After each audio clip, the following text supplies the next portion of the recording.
My name is Michael Turner, and I've always thought of myself as a father who knew his children inside and out. My daughter, Emily, has been the light of my life since the day she was born. She came into this world with wide, curious eyes and a gentle smile that could melt even the coldest of hearts. Over the years, she grew into a bright, kind, and thoughtful young woman. But as much as I thought I knew her, nothing could have prepared me for the night she sat beside me, took my hand, and revealed the hidden pain she had carried in silence for far too long. That evening began like any other. The house was quiet, the way it usually was after dinner. My wife, Linda, had gone upstairs to finish some laundry, and my son, Jason, was in his room working on a school project. I was in the living room, reclined in my old chair, flipping absent-mindedly through a baseball game on television. Emily had been unusually quiet all day, barely touching her food at dinner and responding with short answers whenever I asked how she was doing. I told myself it was just a bad day, maybe school stress or teenage moods, but deep down, I knew something heavier was weighing on her. I remember hearing her footsteps coming down the stairs slowly, as if each step took effort. She walked into the living room and stood in front of me. I muted the television and looked at her, noticing how pale her face looked and how her eyes carried a heaviness I hadn't seen before. She hesitated for a moment, almost as if debating whether to speak or retreat back upstairs. But then she took a deep breath, crossed the room, and sat down on the couch beside me. Without saying a word, she reached out and held my hand. That simple gesture told me everything I needed to know. Something was very wrong. Emily had always been affectionate as a child, but as she grew older, she became more independent and less likely to hold my hand unless she really needed comfort. I turned to her, gently squeezing her hand in return. "Emily," I said softly, "what's going on, sweetheart?" Her lips trembled as she tried to form the words. For a long moment, the only sound was the ticking of the clock on the wall. Then, in a shaky voice, she whispered, "Dad, I've been hiding something from you and Mom, and it's been eating me up inside." My heart sank. Thoughts raced through my mind. Was she in trouble at school? Was she being bullied? Had she made some mistake she was too afraid to confess? I tried to steady myself, reminding my heart to stay calm and let her speak. "What is it, honey? You can tell me anything. I promise, no matter what it is, we'll face it together," I reassured her. Tears filled her eyes, and she struggled to speak through them. I feel like I'm not good enough. For anyone.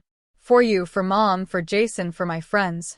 I keep smiling and pretending I'm fine, but inside, I feel like I'm falling apart. Hearing those words broke me in ways I can't describe. My daughter, the girl I thought I knew so well, had been carrying a pain I hadn't even noticed.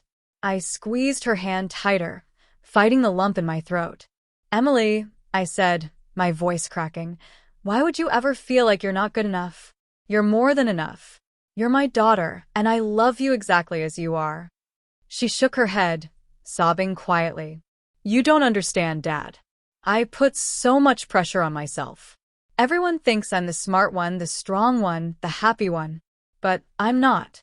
At night, I cry myself to sleep because I feel like I can't keep up with everyone's expectations. And when I mess up, even just a little, I feel like I've failed you and Mom." Her words hit me like a storm. I wanted to tell her she was wrong, that she was perfect, but I knew this wasn't the time for empty reassurances. She needed to feel heard, not dismissed. So I listened. For the next hour, Emily poured her heart out. She told me about the pressure she felt at school, how she compared herself constantly to her friends, how she believed she wasn't pretty enough, smart enough, or strong enough to live up to what people expected of her. She spoke about the loneliness she sometimes felt, even when surrounded by people who loved her. She confessed that she had been hiding all of this because she didn't want to disappoint us. Each word pierced my heart deeper, but at the same time, I felt grateful that she trusted me enough to finally open up. When she finished, she collapsed against me, her head on my chest, and cried until there were no tears left. I wrapped my arms around her and held her the way I had when she was a little girl who had scraped her knee, whispering over and over, You're safe, I've got you, and you don't have to go through this alone anymore. We sat like that for a long time. The house around us was quiet, the world outside carrying on without knowing the storm that had just passed through our living room. Eventually, Emily lifted her head and looked at me with tear-streaked cheeks. "Do you think I'm broken, Dad?" she asked. I shook my head firmly, brushing the hair from her face. "No, sweetheart. You're not broken. You're human. And being human means sometimes we struggle, sometimes we doubt ourselves. But it doesn't mean you're less worthy of love or happiness. If anything, it makes you stronger for sharing your pain instead of keeping it bottled inside."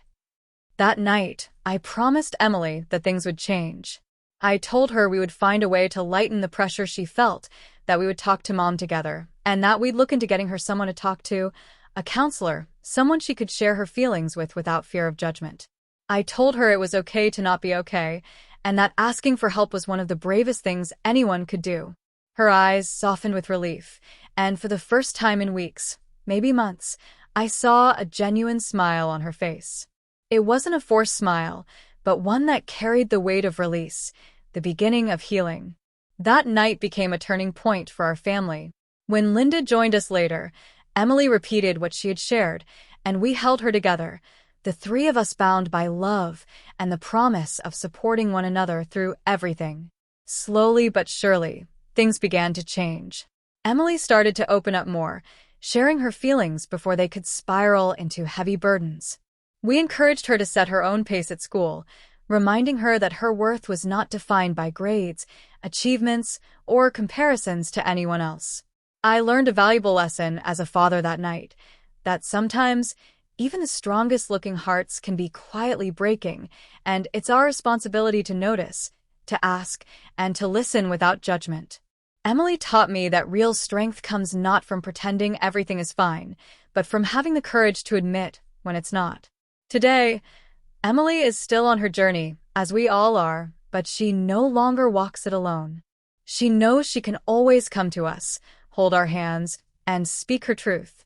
And I know that whenever she does, I will be there, listening with all the love a father's heart can hold. That night, my daughter held my hand and revealed her hidden pain. And though it broke my heart to hear it, it also brought us closer than ever before.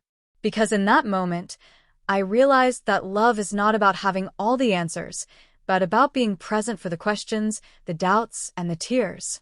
And above all, it's about reminding those we love that they are never, ever alone.